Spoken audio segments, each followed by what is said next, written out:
In today's video, I'm going to teach you how to create ebook in Figma. We'll start from a blank browser and end with a polished, on-brand ebook design you can fully customize. I'll keep everything clear and simple so you can follow along even if you're new to Figma. First, head to figma.com in your browser. If you're prompted to sign in, go ahead and do that so your work saves to your account. Once you're on the homepage, look for the community section. The community is where designers share free files and templates you can duplicate and use as a starting point. Inside community, use the search bar and type the word ebook. This will pull up a variety of ready-made layouts from minimal styles to more graphic-heavy designs. Take a moment to scan the previews. You're looking for a structure that matches your content, like a clear cover page, table of contents, and consistent page layouts for chapters or sections. When you see a template you like, click into it to open the details page.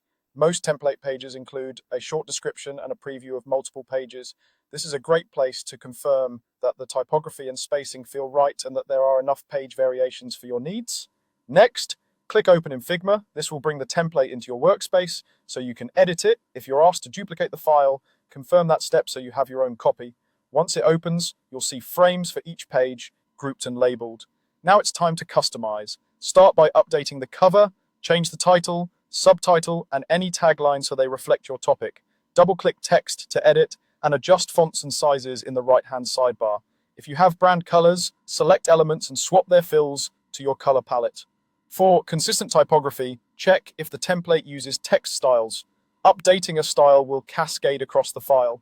Replace placeholder images with your own by selecting the image layer and choosing a new file in the fill section. Keep an eye on margins and alignment so your pages stay clean and readable. If the template uses components for repeated elements like headers, footers, or callout boxes, edit the main component once to update all instances at the same time. You can duplicate existing pages to add more chapters or hide pages you don't need. Use auto layout where available to keep spacing tidy as you add or remove content. As you work, zoom out occasionally to review the flow from cover to final page and ensure visual consistency. And that's it. You've gone from finding a template in Figma's community to fully tailoring it to your content and brand.